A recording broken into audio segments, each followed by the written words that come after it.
लेता हूँ इसको। हाँ, तो हम बायोमोलिक्यूल्स पढ़ रहे हैं आज, तो बायोमोलिक्यूल्स में बातें कर सकते हैं नॉर्मली, कोई दिक्कत नहीं है। हाँ, तो अनलिस्टेड होगा।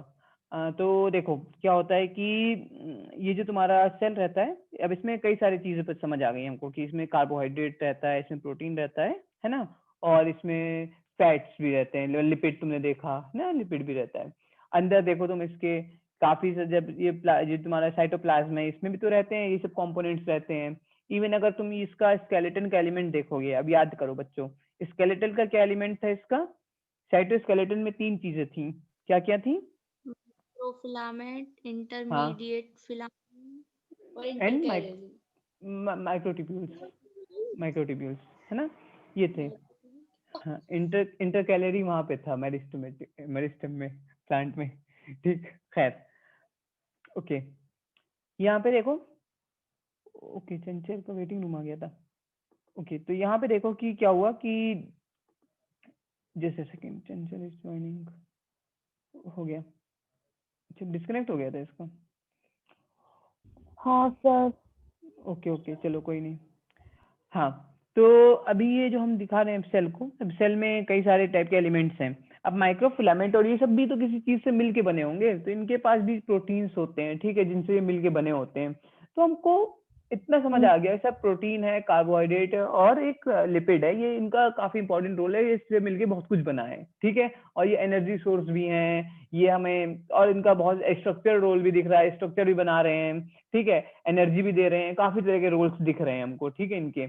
ओके सर, अब मेरा नेक्स्ट दिमाग में सवाल आता है, ये खुद किस चीज से मिलके बने हैं? आ रहा है दिमाग में सवाल, ये खुद किस चीज से मिलके बने हैं? तो अब देखो, ऐसे हम लोग हर चीज के अंदर अंदर घुसते जाएंगे, ठीक है, कौन सी चीज किस चीज से मिलके बनी है, इस टाइप से करते हुए। तो अगर मैं इसमें बात करूं कि ये खुद किस चीज से मिलके बने हैं, तो एक सेकंड, ड्रॉ का कहाँ ऑप्शन होता है इसमें? ड्रॉ, ये रहा, ड्रॉ का ये रहता है, हाँ, या। तो देखो बच्चों, अगर मैं एक प्रोटीन की बात करता हूँ, प्रोटीन किस चीज से बना होगा, तो तुम लोग को ऐसे रटवा दिया जाता है कि प्रोटीन अमीनो एसिड से मिलके बने होते हैं, ठीक है, किससे मिलके बने होते हैं? पहले रटने वाली बात कर लेते हैं, फिर मतलब वो कर लेते हैं कि समझ लेंगे, रटना तो कुछ है नहीं, ठीक है। अमीनो एसिड से मिलके बने होते हैं, नाम सुना इनका कभी? Yes sir. है ना। अब अमीनो एसिड, ये फिर नेक्स्ट सवाल पूछो मुझसे कि इसके आगे क्या पूछोगे कि ये किससे बना है ना, पूछो। यस सर, ये किससे बना है?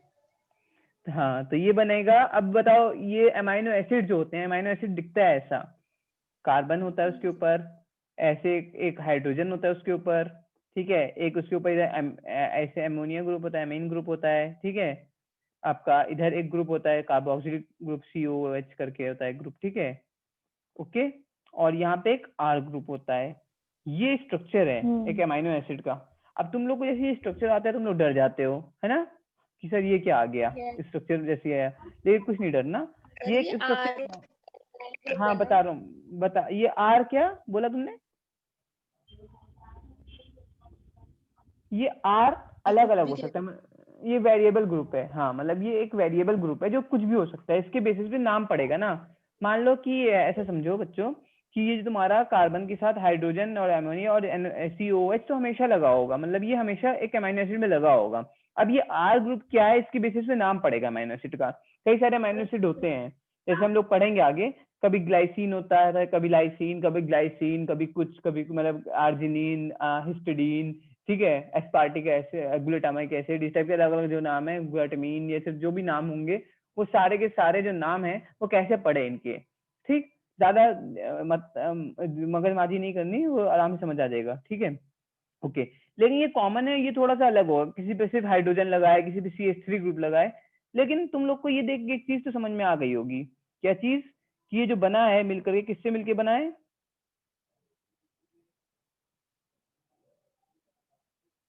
अमीनो एसिड्स, कार्बन, नाइट्रोजन, ठीक है, ऑक्सीजन, हाइड्रोजन, ये कुछ चीजें हैं ना, ये जो चीजें बनी है, तो कुछ मिला के कुछ एलिमेंट्स हैं, मतलब ये कुछ कंपाउंड, ये एक कंपाउंड हो गया ना, ये कंपाउंड है, मतलब जब एलिमेंट्स कंबाइन करते हैं कंपाउंड बनते हैं, तो कुछ कुछ कंपाउंड से कॉम्बिनेशन से मिल करके एक अमीनो एसिड बन गया, है ना, ओके।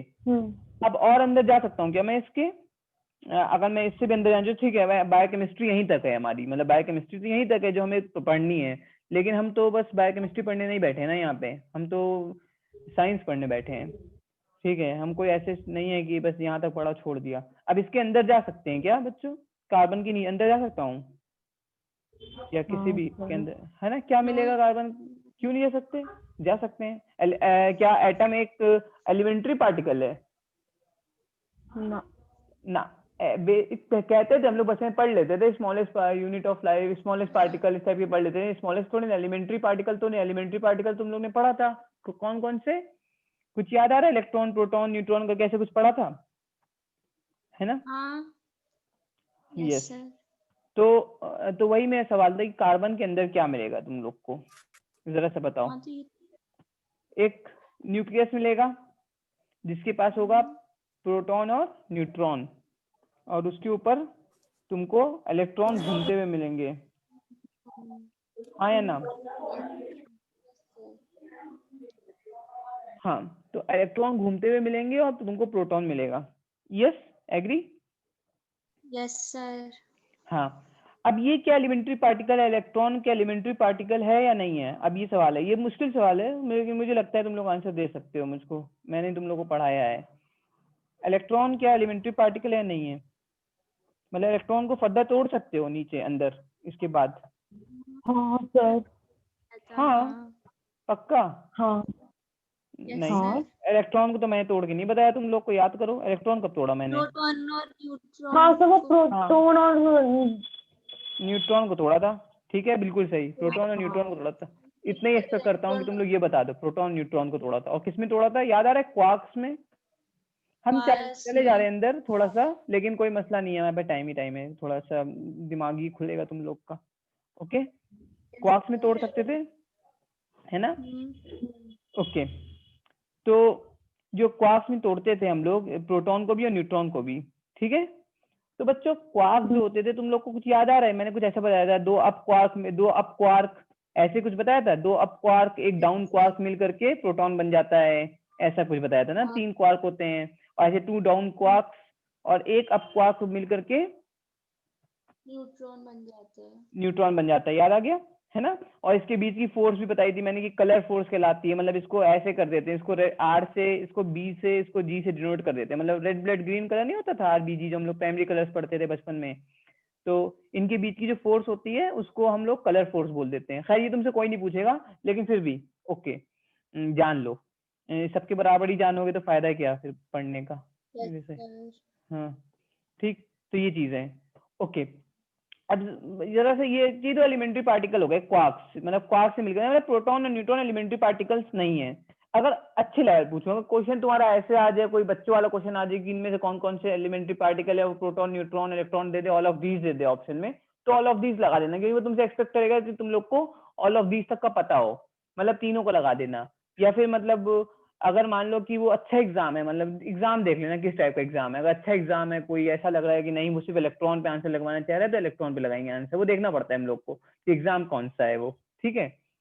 कि कभी तुम 10th क्लास के पेपर में, 11th क्लास के एंट्रेंस एग्जाम में जाकर के लगा के आ जाओगे क्वार्क, तो तुमको वो कहेगा अबे ये कहाँ से पढ़ लिया है लड़का, वो उसके लिए तो इलेक्ट्रॉन, प्रोटॉन, न्यूट्रॉन है ना, वो तो नॉर्मल बच्चे की तरह बात कर रहा है ना। ओके, सर हाँ, आपने कहा ये भी एलिमेंट्री नहीं है, मतलब एलिमेंट्री वो होता है जो और टूट सकता है या नहीं टूट और सकता? एलिमेंट्री जो और नहीं टूट, मतलब एलिमेंट्री वो जो और नहीं टूट सकता। अब ये नहीं टूट सकता ना, मतलब तुम्हारा इलेक्ट्रॉन नहीं टूट सकता, इलेक्ट्रॉन तो किसी से मिलके बना ही नहीं है, इलेक्ट्रॉन खुद एलिमेंट्री पार्टिकल है, ठीक है? इससे प्रोटॉन न्यूट्रॉन एलिमेंट्री नहीं है, प्रोटॉन न्यूट्रॉन तो किसी से मिलके बने, किससे मिलके बने दिख रहे हैं तुमको यहाँ पे, क्वार्क से मिलके बना है ना? ओके, मतलब तुम्हें दो तरह के क्वार्क समझ आ गए, अप क्वार्क, डाउन क्वार्क, ठीक है? ऐसे करके 6 तरह के क्वार्क्स होते हैं, ठीक है? वैसे हम लोग अप और डाउन की बात कर रहे हैं, ठीक है? इसके अलावा और भी टॉप एंड बॉटम अलग क्वार्क होता है, ठीक है? लेकिन वो तुमको नहीं याद रखना, तुमको ऐसे याद रखना है क्वार्क्स है, मतलब क्वार्क टाइप के पार्टिकल्स हैं जो कि मिलकर के इलेक्ट्रॉन, प्रोटॉन और न्यूट्रॉन को बनाते हैं। इलेक्ट्रॉन अपना है, मतलब कि जो कि एक तरह का आपका वैसा पार्टिकल है, एलिमेंट्री पार्टिकल इलेक्ट्रॉन, ठीक है? जब तुम लोग 12th की फिजिक्स पढ़ोगे ना, न्यूक्लियर फिजिक्स पे आओगे, तो तुम लोग मेरे पास आना, तो मैं तुम लोग को बताऊंगा इसमें कुछ और चीजें भी, क्योंकि जब तुमको सर पढ़ाएंगे या कोई सर पढ़ाएंगे तो तुमको देखोगे उसमें कि कई जगह तुमसे ऐसी बात होगी कि इलेक्ट्रॉन के अलावा भी बात होने लग जाएगी, पॉजिट्रॉन की और डिफरेंट टाइप की, या ट्रेन आ जाती है हमेशा इस टाइम पे मेरे यहाँ से। ओके, निकल जाए वैसे या तो तब बताऊंगा वो चीज भी। अच्छा, इसके अलावा एक चीज और बताइए मेरे बच्चों, तुम लोग को फोटॉन्स याद आ रहा है? हाँ सर। फोटॉन क्या होते थे? जो लाइट के पार्टिकल्स होते थे, पैकेट्स ऑफ लाइट ना। हाँ सर। तो फोटॉन्स भी एलिमेंट्री पार्टिकल्स हैं, ठीक है, लेकिन अलग अलग क्लास में। देखो ये अलग क्लास में आते हैं, ठीक है, ये मतलब क्वार्क्स की क्लास में आते हैं, मतलब क्वार्क की क्लास में क्वार्क्स आते हैं। जो इलेक्ट्रॉन होता है वो अलग क्लास में आता है, उसको कहते हैं लेप्टॉन्स। क्या कहलाते हैं? लेप्टॉन्स। इसमें इलेक्ट्रॉन आता है, माउ आता है, टाउ आता है, ये सब तुम्हें नहीं याद रखने, वो बाद में बता दूंगा, लेकिन इलेक्ट्रॉन याद रखो, ठीक है। इलेक्ट्रॉन आता है, और क्वार्क्स में वो आते हैं, क्वार्क्स आते हैं, 6 क्वार्क्स होते हैं, और एक फोटोन होता है, ये अलग होते हैं, इनको ये बोसॉन्स कहलाते हैं। क्या कहलाते हैं? बोसॉन। बोसॉन्स याद नहीं रखना, भूल जाना, कोई दिक्कत नहीं है, वापस से मेरी वीडियो देख लेना जब तुम लोग को याद करने का मन करे तो। बट बता रहा हूँ तुम लोग को बेसिक के लिए कि बोसॉन्स में आ जाते हैं, मतलब ये होता है कि आपका फोटॉन्स होते हैं।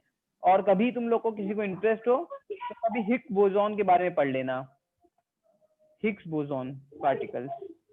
ये ऐसे पार्टिकल हैं जिनसे कि हमको मतलब किसी भी एलिमेंट को मास मिला था। मतलब कहते हैं कि मास, जो किसी भी चीज से मास कहाँ से आया, एक सवाल आता है लोगों के दिमाग में, जहन में सवाल आ रहा था साइंटिस्ट के दिमाग में कि मास कहाँ से आया है। जैसे कि इलेक्ट्रॉन के पास मास कहाँ से आया, प्रोटॉन के मास कहाँ से आया। वेरिएबल मास है ना, तुमको पता है कि प्रोटॉन का मास ज्यादा होता है, तुम्हें बताया था मैंने, प्रोटॉन का मास 1800 टाइम्स ज्यादा होता है कंपेयर टू इलेक्ट्रॉन, है ना। तो अगर प्रोटॉन का मास 1800 टाइम्स इलेक्ट्रॉन से ज्यादा है, तो वो मास आया कहाँ से? ये मास आता कहाँ से? ज्यादा मास कहाँ से आ गया उस पार्टिकल के पास ना।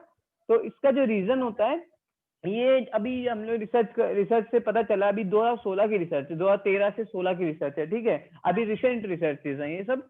जब हम लोग पढ़ते थे ना, जब मैं 12th में था, तब तो ये रिसर्च भी नहीं हुई थी ये सब चीजें। तो लार्ज हाइड्रॉन कोलाइडर करके एक एक्सपेरिमेंट होता है, तो मैं कभी तुम लोग को दिखाऊंगा, वो बहुत अच्छा है। मतलब उसमें पार्टिकल फिजिक्स के बारे में पढ़ते हैं, उसमें जानते हैं हम लोग कि ऐसे कौन सा पार्टिकल निकलता है। तो तब पता चला हमको कि ये जो हिग्स बोसॉन पार्टिकल्स हैं, इनकी वजह से हिग्स बोसॉन फील्ड होती है, उसकी वजह से इनमें मास आता है, ठीक है। खैर, ये सब बातें मैं तुम लोग को कभी फिजिक्स पढ़ाऊंगा, और तुम लोग मुझसे कभी न्यूक्लियर फिजिक्स पढ़ना तो तुमको बहुत अच्छे से बता दूंगा, ठीक। अभी तुम लोग, लेकिन एक चीज समझ आ गई तुम लोग को कि तुम लोग हर चीज के अंदर अंदर अंदर अंदर घुस सकते हो, और तुम लोग पूछना क्वेश्चन अपने आप से पूछो। हो सकता है कि अभी हमको ना पता हो, अभी हम एलिमेंट्री पार्टिकल क्वार्क को मान रहे हैं, हो सकता है आज से 100 साल 200 साल बाद ना माने, कुछ और हम लोग डिस्कवर कर लें, ठीक है। साइंस क्या है? साइंस में हम हमेशा कैसे रहते हैं? ऑप्टिमिस्टिक रहते हैं कि हम और आगे कुछ ढूंढ सकते हैं ना। ओके, या तुमको कोई चीज गलत लग रही है तो तुम लोग प्रूफ करो गलत है, ऑब्वियस सी बात है। मतलब हर एक थ्योरी को गलत प्रूफ करने की कोशिश कर सकते हो, ठीक है। साइंस तभी सही है, अगर मैं कुछ बोल रहा हूँ तुम कह सकते हो नहीं सर ऐसा नहीं है, और मुझको ऐसा लगता है। अगर तुमको कभी भी कुछ भी लगता है, कितना भी वियर्ड लगता हो, लेकिन हो सकता है वो बात सच हो। क्योंकि स्टार्टिंग में जब बात करते थे साइंटिस्ट लोग, तो जब कोई ऐसी बातें करता था तो सब लोग बेवकूफ समझते थे, क्या बातें कर रहे हैं यार, ये तो एकदम अजीब बातें कर रहे हैं, ठीक है। खासकर मैंने तुम लोग को हिग्स उसके बारे में, हाइजेनबर्ग के बारे में बताया था। हाइजेनबर्ग अपने अनसर्टेनिटी प्रिंसिपल के बारे में बात करता था, तो लोगों को समझ ही नहीं आता था। इवन आपके न्यूटन तक, सॉरी न्यूटन के आइंस्टाइन तक उस बात को नहीं मान रहे थे ना। ओके, तुम लोग को लड़ाई वड़ाई दिखाई थी। हाँ, चलो ठीक है। तो खैर, अपन लोग आगे वापस से इस चैप्टर पे। तो हमको इस चैप्टर में ना ये समझ आ गया कि इस चैप्टर में लोग पढ़ने क्या वाले हैं। तो हमको एक बार स्ट्रक्चर पे पढ़ना है, हमको यहाँ तक पढ़ना है, इसके अंदर नहीं घुसना, लेकिन इसके अंदर भी घुस सकते हैं, ठीक है। जिंदगी में घुस सकते हो आगे चल के कभी भी, बट हाँ दिमाग खुला रखना। ओके, अब जरा सा बात कर लेते हैं चैप्टर ने कहा क्या होगा। ओके, एक सेकेंड, लेकिन चैप्टर पे बाद में आऊंगा। चैप्टर तो बहुत ही आसान है ही क्या इस चैप्टर में? तुम लोग को मुझे कुछ कुछ दिखानी चीजें, तो पहले फील में तो ले आऊं चैप्टर के। एक सेकेंड।